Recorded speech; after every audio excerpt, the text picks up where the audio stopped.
भगत सूत डगरा बीनने का काम किया करते थे। ये जीवन मिला है, इस जीवन को चलाने के लिए हमको कर्म करना पड़ेगा। या तो आप खेती कीजिए, गेहूं बोइए, मकई बोइए, तोरी बोइए, आलू उपजाइए, गोभी उपजाइए, प्याज उपजाइए, लहसुन उपजाइए, मसूरी उपजाइए, खेसारी उपजाइए। या तो आप गाय भैंस पालिए, या क्रिकेट में जाइए, सिनेमा में जाइए, सर्कस में जाइए, या बिजनेस कीजिए, दुकानदारी कीजिए, या ऑर्गन बजाइए, पैट बजाइए, फिल्मी गाइए, भोजपुरी गाइए, कव्वाली गाइए, गजल गाइए। पेट चलने के लिए, जीवन को चलाने के लिए कर्म की आवश्यकता है। सब लोगों ने कर्म किया, सदगुरु कबीर ने कर्म किया है इस जीवन को चलाने के लिए। लेकिन कर्म से आपकी मुक्ति होने वाली है। आज मनुष्य के दिमाग में क्या ढूक गया? आज मुक्ति पाने के लिए लोग कर्म कांड में घुस गया, कर्म कर रहा है। माँ का श्राद्ध करना, पिता का श्राद्ध करना, बेटी का विवाह करना, बेटा का विवाह करना, लड़के का मुंडन करना, जनेऊ करना, घर का नींव रखना, घर का उद्घाटन करना, बैनाथ, जगन्नाथ, केदारनाथ, हरिहरनाथ, पशुपतिनाथ जाना, गंगा, जमुना, कमला, जमंगला, कृष्णा, कावेरी, गोदावरी, ताप्ती में नहाना, रामायण, महाभारत, गीता, सुख सागर, वेद, पुराण, स्मृति, उपनिषद पढ़ना, काशी, हरिद्वार, प्रयाग, वृंदावन, गोकुला, मथुरा जाना, महाविष्णु जग, महारुद्र जग, सतचंडी जग, अठजाम, चौपहरा, छठ, चकचंदा, होली, दिवाली, जितिया, खरजितिया, तीज, करवा चौथ, कर्मा धर्मा करना, मौनी बाबा, थरेसरी, फलहारी, निर्जली, दिगंबरी, खाकी, नीराहारी, दूधाहारी, पत्र पुष्पाहारी बनना। ये सब क्या है? सारे कर्म कांड है। इसमें ज्ञान कांड का लेस मात्र नहीं है समावेश, ये सारे कर्म कांड है। आप लाल पियर पहन लिए, अब बांस के फट्टा में 2 चुकली लटका लिए, अब पैदल चले गए बैनाथ धाम, तो आपका पैर काम किया। ये कर्म करने वाला है पैर। पैर से हमको कोई ज्ञान नहीं प्राप्त होगा। पैर आपके चल के गया, अब मुंह बोलते गया बोलो बम, हाथ जाके जल चढ़ा दिया, इसमें ज्ञान कहाँ है? इससे आप कल्याण कैसे पाना चाहते हैं? जल चढ़ा दिया, अब सिगरेट कीन के मुंह में धरा लिया, अब पीते वहां से, अतारी, दारू, मांस, मछली खाते, वहां से अपने घर चले गए। इसमें ज्ञान कहाँ है? छठ करने वाली महिला 3 दिन भोजन छोड़ देती है, खरना करती है, उस दिन से संझुका रह का दिन और रात भोजन छोड़ के एक बार पारण के दिन भोजन करती है। अब पारण के दिन मछली मंगा लेती है और पारण कर लेती है। ये ज्ञान कांड है कि कर्म कांड है? कहाँ कहाँ ज्ञान है? ज्ञान के लिए 5 इंद्रियानी है, आँख, कान, नाक, जिह्वा, त्वचा। और कर्म के भी 5 इंद्रियानी है, हाथ, पैर, मुख, गुदा और उपस्थ। 5 कर्म इंद्रिय है शरीर में और 5 ज्ञान इंद्रिय है। आँख से हम सुंदर रूप और कुरूप का ज्ञान करते हैं, कान से सुंदर आवाज और गाड़ी का भी हम ज्ञान करते हैं कान से, नाक से सुगंध दुर्गंध का ज्ञान करते हैं, और जिह्वा से अच्छा स्वाद और गलत स्वाद का ज्ञान करते हैं ये, और चमड़ी से भी अच्छा और गलत का ज्ञान हम प्राप्त करते हैं। ये ज्ञान मार्ग है, ज्ञान कांड है। सारे दुनिया के लोग कर्म कांड में फंस चुके हैं। छठ करना क्या है? छठ करना क्या है? ज्ञान कांड है। छठ करने वाली महिला पति को गाली देती है, सास को गाली देती है, भैंसुर को गाली देती है, बेटा बेटी को गंदा गंदा गाली देती है, तो छठ करना ज्ञान कांड है। होली दिवाली करने वाले चोरी करते हैं, बेईमानी करते हैं, दलाली करते हैं और घूसखोरी करते हैं, तो क्या ज्ञान कांड है? गंगा जमुना में नहाने वाली महिला पुरुष दूध में पानी मिला देता है, आटा में चोकर, घी में डलडा और चावल में कंकर मिला के बेच लेता है, क्या ज्ञान कांड है? ये पंडित और ये मौलवी और ये पादरी और ये भगता, ये चारों दलाल मिलकर पूरे दुनिया के औरत मर्द के बुद्धि का ऑपरेशन करके छोड़ दिया। सबके बुद्धि में भूसा कस दिया और सारी महिला के दिमाग में भूसा कसा हुआ है। ये जितिया करती है, किसके लिए करती है जितिया? बेटा के लिए। एक भी मुसलमानी, एक भी सिख, एक भी ईसाई की पत्नी जितिया नहीं करती है। क्या वो सब निपुत्र है?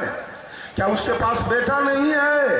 इनके पास जितिया करके 3 गो बेटा है, और मुसलमानी के बिना जितिया के 13 गो बेटा है। एक से 54 बेसी है बेटा उनका पास। ओसामा बिन लादेन को 56 गो बेटा था, 56 गो बेटा। ओसामा बिन लादेन जो मुसलमान थे, उनके पास 56 गो बेटा था। उनकी पत्नी कब किया था ये जितिया? तब है कि 12 गो पत्नी भी थी ओसामा बिन लादेन के पास, और 12 पत्नी से 56 गो बेटा था उसके पास। कब वो जितिया किया था?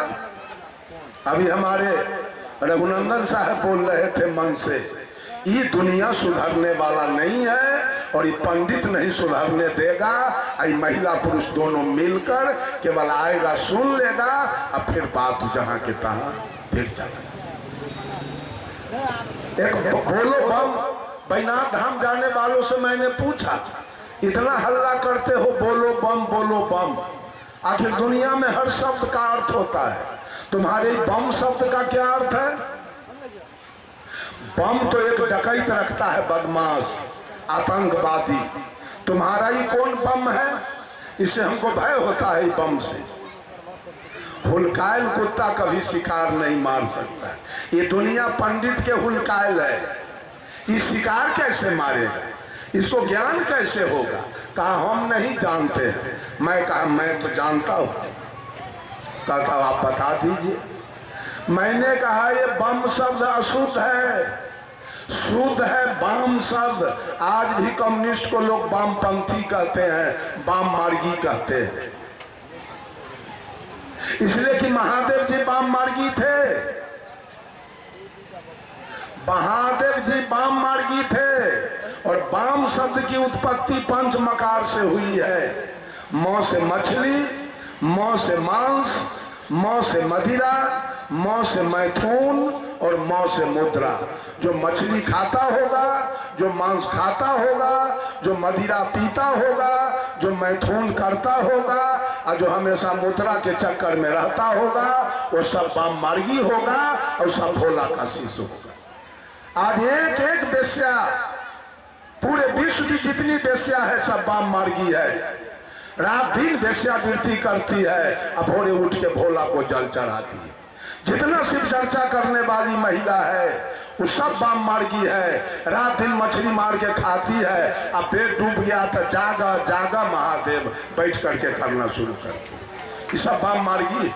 जितने ऊंच वर्ग के लोग हैं, भूमिहार, राजपूत, ब्राह्मण, कायस्थ, सब वाम मार्गी है। सबके बेटी के ब्याह में बकरी कटाएगा, फलदान में बकरी कटाएगा, तिलक में बकरी कटाएगा, छठिहार में बकरी कटाएगा। ये सब वाम मार्गी है। जितना ड्राइवर खलासी है गाड़ी के, सब वाम मार्गी है। भर दिन शिखर खाएगा, पराग खाएगा, अब भोला के शिवलिंग आगे में रखेगा, और रात्रि हुई गाड़ी रोक के होटल में कोई मछली भात खाएगा, कोई मांस भात खाएगा, और कोई मुर्गा भात खाएगा। ये सारे मांसाहारी वाम मार्गी है और सारा भोला का शिष्य है। वो कबीर बाबा का शिष्य कभी हो नहीं। मैंने लिखा शिव चर्चा एक पंथ है निकला, शिव जी के गुण गाने का, लगता इनका मुख भोजन है मांस मछलियां खाने का। गुरु बहिनी गुरु भैया कहते झूम झूम खूब गाते हैं, दुर्व्यसन दुर्भक्षी भोजन मिल मिल कर खाते हैं। त्रिशूल डमरू हाथ दिखाते, सिर को कहाँ छिपाते हैं, निर्गुण रूप को कलप कलप के मन को खूब उलझाते हैं। शिव शिव स्वयं को कहते खुद जाग नहीं पाते हैं, महादेव को खूब जगाते जागो महादेव चिल्लाते हैं। बिना देहधारी गुरु ज्ञान को मोक्ष कैसे हो पाएगा, प्रत्यक्ष जिसको देख न पाया वो ज्ञान कैसे दे पाएगा। गुरु कैसा होना चाहिए, गुरु देह में होना चाहिए कि विदेह में, बोलिए आप लोग। गुरु कैसा होना चाहिए, शिव जी का हड्डी गल गया मिट्टी में, आज ये अज्ञानी लोग कहते हैं शिव आज भी गुरु है। अगर शिव गुरु होता तो गुरु नाम है ज्ञान का, शीश सीख ले सोए, अज्ञान मर्याद जाने बिना गुरु शीश न कोई। 5 तत्व का शरीर मेरा भी है और 5 तत्व का शरीर आपका भी है। इसमें भी काया में एक बोलने वाला बोल रहा है, आपके काया में भी बोल रहा है। तो आप में हम में अंतर क्या है, क्या अंतर है? मैं मंच पर क्यों आया, आप नीचे क्यों बैठ गए, अंतर क्यों हुआ? तो मेरे अंदर ज्ञान की विशेषता है, आपसे ज्यादा ज्ञान मेरे अंदर है, यही ज्ञान आपका गुरु। गुरु नाम है ज्ञान का, ज्ञान मीन्स गुरु और गुरु मीन्स ज्ञान। जिसको ज्ञान होगा वो मछली खाएगा, जिसको ज्ञान होगा वो मांस खाएगा, जिसको ज्ञान होगा वो दारू पिएगा, जिसको ज्ञान होगा, सुन लीजिए कान खोल कर, एक आदमी खगड़िया जिला, हीरा टोल गांव है खगड़िया जिला में, वो नौजवान सोनबरसा राज हाई स्कूल का मास्टर है और उसकी बहन रहती है पतरघट के बगल में। वो बेचारा वहां रहता है। हमको कहा, प्रवचन चल रहा था, कहा साहब हमारे गांव को इस शिव चर्चा वाला सब बर्बाद करके छोड़ दिया, अब एक भी शाकाहारी आदमी मेरे गांव में नहीं है। आखिर क्या करेगा इस शिव चर्चा वाला सब मिल के, समाज को किस ओर ले जाएगा? ये किसी को मना कर सकता है मांस खाने से, मदिरा पीने से, तारी पीने से, गांजा पीने से, भांग पीने से मना कर सकता है? इसके एजेंडा में है ये बात। लोग विचार नहीं कर रहे हैं। गांव के गांव बर्बाद होगा, गांव के गांव सत्यानाश हो जाएगा और गांव के सारे लड़के दारूबाज हो जाएंगे, तारीबाज हो जाएंगे, मांस और मछली खाने वाले हो जाएंगे, समाज ऑटोमेटिक ध्वस्त हो जाएगा। सुधार की बात तो कबीर ने किया है, सुधार की बात तो बुद्ध ने किया है, सुधार की बात तो रजनीश ने किया है, सुधार की बात तो सुकरात ने किया है। शिव चर्चा में कौन सी सुधार की बात है? क्या सुधार होने वाला? दूसरी बात, एक बात आप लोग ईमानदारी बोलिएगा, भैया की पत्नी रिश्ता में कौन लगती है? भैया की पत्नी,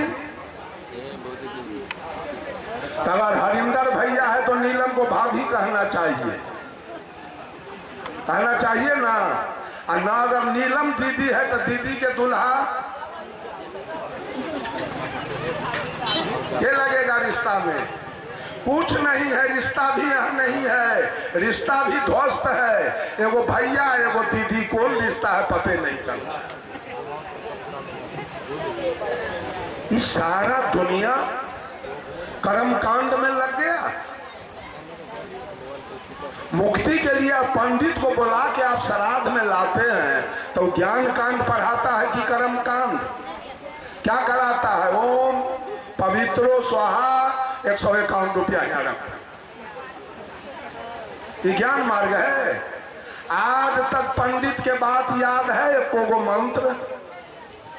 साहब कबीर कहे, होशियारी है इन ब्राह्मण के, धर्म ठेकेदार कहते हैं, इनकी वाणी भगवान ही बूझे, जजमान समझ नहीं पाते। श्राद्ध कर्म और विवाह जग में घर घर जाके पूजाते हैं, और कहीं अपना घर जग किए तो भगिना से पूजवाते। साग सब्जी वो पूरी मिठाई एक के भार बनाते हैं। यह सब मांग मांग कर खाते, भात में छूत लगाते। दक्षिणा दो तो ये ब्राह्मण पितर लोग पहुंचाते हैं, और नहीं तो अटके राह भगत यही विधि से ठग ठग खाते हैं। मानव के जूठा खाने वाले डोम की संज्ञा पाते हैं, और प्रेत के जूठा खाने वाले महापात्र कहलाते हैं। जब हरिलिंग है मीन रूप तो सगुन में भार भेजाते हैं। ये ब्राह्मणवादियों ने लिखा भगवान का 24 अवतार हुआ, 24 अवतार, जिसमें 10 अवतार मुख्य है, 10 भगवान कैबिनेट स्तर के हैं और 14 भगवान स्टेट स्तर के हैं। 14 भगवान है राजमंत्री और 10 भगवान है कैबिनेट मंत्री। 10 को भगवान के ताकत ज्यादा है और 14 को भगवान के ताकत कम है। 10 को भगवान जो ज्यादा ताकत वाला है वो कौन है? पहला अवतार है मत्स्य अवतार, भगवान का मछली रूप में अवतार हुआ और शंखासुर राक्षस को वध किया और वेद को प्रकाश किया। दूसरा अवतार कछुआ का है, भगवान कछुआ रूप में अवतार लिया, नरकासुर को वध किया और नरकासुर को वध किया और समुद्र मंथन के द्वारा 14 रत्न निकाला। तीसरे भगवान बड़ा रूप में आए, तीसरा भगवान सुगर रूप में आया, सुगर रूप में। ये ब्राह्मण लोगों ने लिखा है श्रीमद् भागवत में। तीसरे भगवान कछुआ रूप में आए, तीसरा भगवान बड़ा रूप में आया जो हिरणाक्ष राक्षस को वध किया और विष्ठा में छिपी हुई धरती को बाहर निकाला। चौथे भगवान नरसिंह रूप में आए जो प्रहलाद को रक्षा किया, हिरण्यकश्यप को कलेजा फाड़ दिया। पांचवें भगवान बावन रूप में आए जो राजा बलि से छल करके 3 डेग जमीन मांग लिया और अंत में राजा बलि को 1 लात में पताल भेज दिया। छठे भगवान परशुराम रूप में आए जो पिता के आदेश से अपने मां का गर्दन काट लिया। सातवें अवतार में राम आए जो समुद्र में श्वेत बांध रामेश्वर बांध कर और पार उतर कर पूरे रावण के खानदान को मार के गिराया। आठवें भगवान कृष्ण रूप में आए जो 16 सहस्त्र गोपी और 8 पटरानी के साथ भोग विलास करते हुए आप ब्रह्मचारी माने गए। 9वें भगवान बौद्ध रूप में आए जो रघुवीर दैत्य को मार के गिराया और जाति पाति के भेदभाव दूर किया। और 10वें भगवान आए नहीं, आने वाले हैं, फ्यूचर टेंस आने वाले हैं। लिखा है कि उत्तर प्रदेश में मुरादाबाद एक टाउन है, उसके बगल में संभल एक गांव है, वहां कुमारी ब्राह्मणी के कोख से कलंकी अवतार लेगा जो कलयुग में कालिंजर राक्षस को मार के गिरा। ये सारा भगवान ब्राह्मण के ब्रेन से निकला हुआ है। ये सोलकन समाज उसी ब्राह्मण के बताए हुए भगवान के पीछे उंगली काट के असम मरने के लिए तैयार। सारा भगवान बाभन के ब्रेन से निकला हुआ है। इतना ही नहीं, 14 उप अवतार निकाला है। 14 उप अवतार, पहला अवतार मनु जी का है जो जगत की व्यवस्था करने के लिए हुआ। दूसरा अवतार नारद जी का है जो भक्ति मार्ग दिखलाने के लिए हुआ। तीसरा अवतार विष्णु संतोषी का है जो विवेक करने के लिए हुआ। चौथा अवतार हंस सनकादि का है जो सदा 5 वर्ष के बाल्यावस्था में रहने के लिए हुआ। छठा अवतार कपिल जी का है जो देवहूति और कर्दम ऋषि के मेल से हुआ और सांख्य शास्त्र बनाया। 7वां अवतार वेद व्यास का है जिन्होंने वेद को विभक्त करके 18 पुराण बनाया। 8वां अवतार दातात्रेय का है जिन्होंने 24 गुरु करके संसार को उपदेश दिया। जब तक हृदय में शांति न मिले गुरु की खोज करनी चाहिए। 9वां अवतार राजा पृथु का है जिन्होंने पृथ्वी को गौ बना के दूहा और औषधि निकाला। 11वां अवतार है गरीब का है जो मधुकैटभ दैत्य को मार के गिराया। 11वां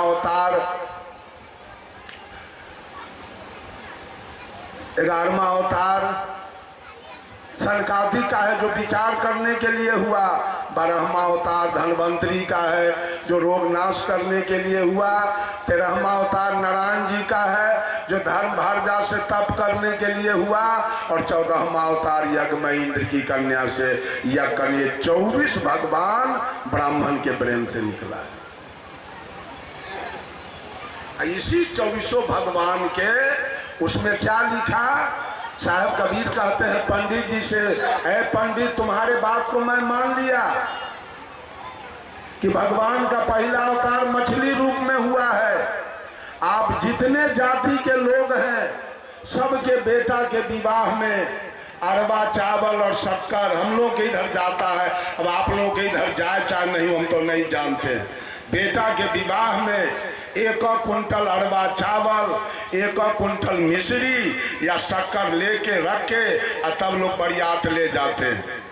और ब्राह्मण के बेटा के ब्याह में 1 कुंटल और 2 कुंटल रोहू मछली जाता है, तब जाके उसका विवाह होता है। अन्यथा बरियतिया को मार करके खरीद के उस पापी की पूजा करके, उस ब्राह्मण के पूजा करके ईश्वरकन समाज जिसको शूद्र कह के, अभी रघुनंदन साहब बोल रहे थे आपको शूद्र कह के पुकारा, वो ब्राह्मण उसके पैर की पूजा करके, इस झूठा के पैर की पूजा करके ये समाज मुक्ति पाना चाहता।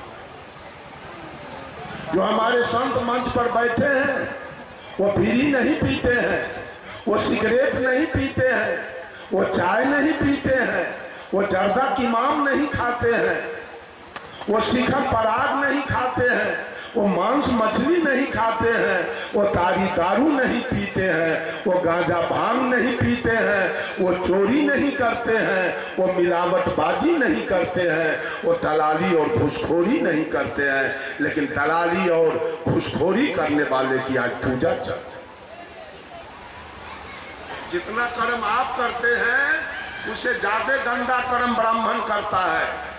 आप भले ही चले जाइए रविदास के टोला में, चले जाइए ऋषिदेव के टोला में, चले जाइए शर्मा जी के टोला में, 2-4 वो कम से कम 2-4 आदमी के गला में कंठी जरूर मिल जाएगा। लेकिन चले जाइए राजपूत के टोला में, एक भी राजपूत राजपूतनी के गला में कंठी नहीं मिलेगा।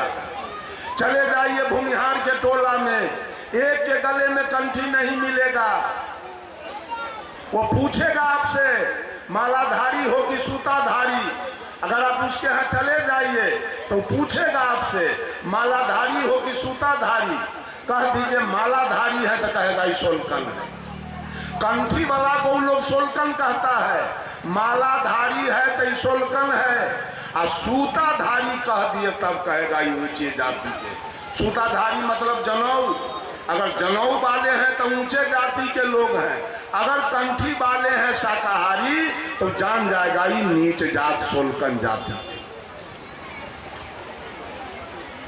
सारा दुनिया आज कर्म कांड में इस ठगवा के कहने पर ज्ञान मनुष्य को सदगुरु के सानिध्य से प्राप्त होता है, ज्ञान मनुष्य को सत्संग से प्राप्त होता है, ज्ञान मनुष्य को सुंदर वातावरण से प्राप्त होता है। और जितना जग जाप और जितना देवी देवता है सब ब्राह्मण के ब्रेन से निकला हुआ है, और उसी का गुलामी सारा दुनिया। मैं पूछना चाहता हूं, इतना दिन से महिला सब छठ व्रत करते आ रही है, इतना दिन से करते आ रही है।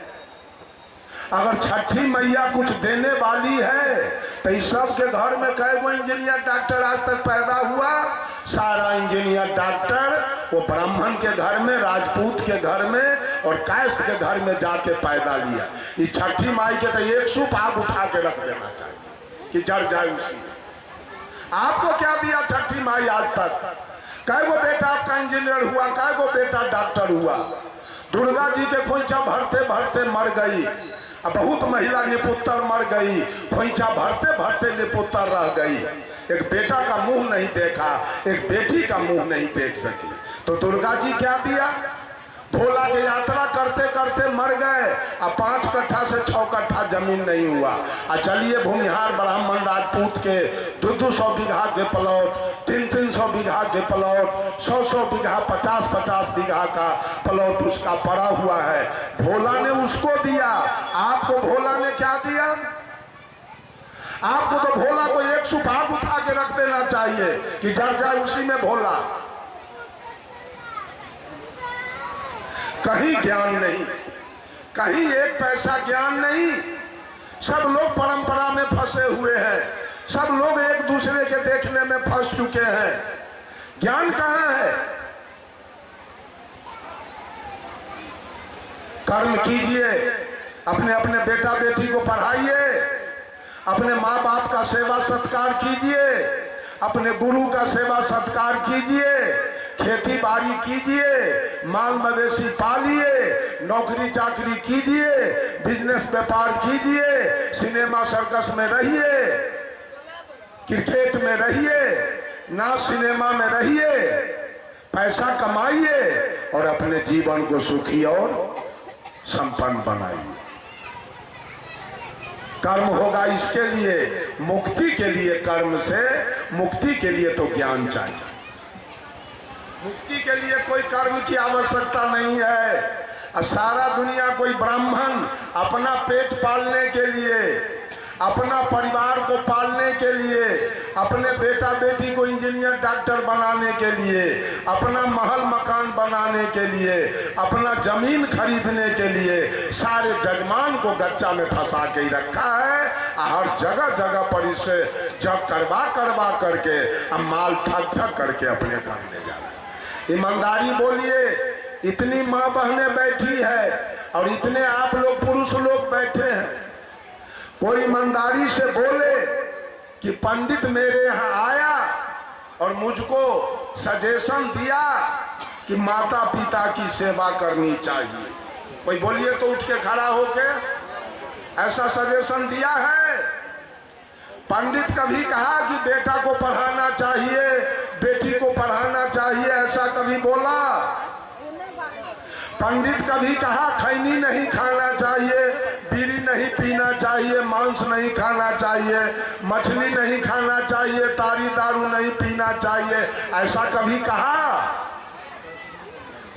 कभी नहीं कहा। वो कहा तो अपने स्वार्थ की बात बताया। तीज करना चाहिए, जितिया करना चाहिए, छठ करना चाहिए, गंगा में नहाना चाहिए, अयोध्या जाना चाहिए, बैनाथ धाम जाना चाहिए, जगन्नाथ धाम, इसलिए कि हर जगह उसी का खानदान बैठा हुआ है पैसा लेने। बस यही बात आपको बताया, लेकिन सही बात आज तक ये मंच आपको बता रहा है कि माँ का सेवा करो। माँ से बढ़ के देवता इस दुनिया में एक भी कोई नहीं। माँ से बढ़ के इस दुनिया में कोई देवता नहीं है। और दूसरे नंबर पर पिताजी का नंबर है। पिता से बढ़ के दुनिया में कोई देवता नहीं और गुरु से बढ़ के दुनिया में कोई देवता नहीं। लेकिन 24 भगवान के फेर में बेईमान, 24 भगवान के फेर में आपको लेके रखा है। सारे लोग उसी की पूजा में व्यस्त हैं।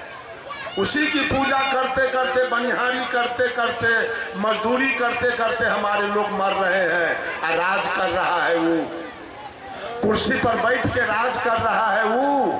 इधर पूजा बता बता करके और सबको सत्यानाश में। एक यादव जी के यहाँ पंडित जी गए। आश्विन महीना था, आश्विन महीना, वो तर्पण का समय, यही आश्विन महीना। इसमें लोग अपने बाप माँ को, पंडित आएगा और बाप माँ के सबके पानी देवाएगा। जिंदा में तो पानी नहीं दे रहा है, मरने के बाद सबसे पानी देवाएगा, नोट वसूलेगा सबसे। ये भी क्रिया उसका देख लिया जाए। मरल के पानी देवाएगा पंडित, ऐ सब लोग देगा मरल के पानी। जा रहा था पानी देवाने और कुछ भूल गया घड़ी। जब निकट में गया तो यादव जी बड़े बदमाश थे, नेता टाइप के। पंडित जी जब झोरा में हाथ दिया तो कुछ नहीं था। सोचा अब क्या करें, अब तो वैसा है बदमाश कि झपटो चला देगा। अब तो मुश्किल हो गया, और घर भी निकट में नहीं है कि दौड़ के हम ले आवे। पंडित चालाकी किया, उसी जगह खरौरी था, उसमें से कतरा उठा लिया कतरा उखाड़ के कूस के जैसा बना दिया, गिरा हुरा पार के गया यादव जी के उंगली में घुसा दिया। और योरे अब मंत्र पढ़ाना शुरू किया। यादव जी कहे पंडित जी तो कूस नहीं लगता है, ये तो कतरा बुझा रहा है। तो क्या कहा? अहिर गरेरियम कतरम कूसम, कि यादव आ गरेरी के लिए कतरे कूस होता है। पढ़िए, अहिर गरेरियम कतरम कूसम, अहिर गरेरियम कतरम कूसम। यादव जी सोचे अब विशेष बात बढ़ाना ठीक नहीं है, पढ़ लिए बेचारे, अहिर गरेरियम कतरम कूसम। पंडित जी कहा दक्षिणा दे दीजिए, अब हम चलेंगे। तो यादव जी कहे पंडित जी पैसा तो नहीं है। कहा तो कुछ औने पानी दे दीजिए। यादव जी गए, अब बेरी में से दोनों तराजू के पल्ला पर 55 किलो गेहूं के भूसा लेकर के आए। कहा लीजिए पंडित जी दक्षिणा। तो पंडित जी कहा ये भूसा कहीं दक्षिणा हुआ है? तो यादव जी कहे पंडित जी अहिर गरेरियम कतरम कूसम, तो दक्षिणा में पल्लम भूसम। अगर भूसा दक्षिणा नहीं होता है तो खतरा भी कूस नहीं होता है। ज्यादा बढ़ के बोलिएगा तो गाल फुला देंगे दोनों। बंधुओं, ये धर्म लोग चला रहा है, ठेकेदार लोग, बेईमान लोग धर्म चला रहा है। रामायण की बात करते हैं, महाभारत की बात करते हैं। साहब कबीर ने कहा श्वेत बांध के पार गए सीता के भरतार। तुम्हारे रामचरितमानस में लिखा है कि भगवान राम श्वेत बांध रामेश्वर बांध के लंका गए, श्वेत बांध के पार गए सीता के भरतार। ताही अगस्त मुनि अच गयो इनमें को करतार। और तुम्हारे रामचरितमानस में लिखा है कि अगस्त मुनि एक चिरुआ में समुद्र को उठा के पी गया। तो साहेब कबीर ने पूछा है कंपैरिजन करके बताओ कि पुल बनाने वाला बड़का की एक चिड़ुआ में पी जाने वाला बड़का, क्या बड़का है जी?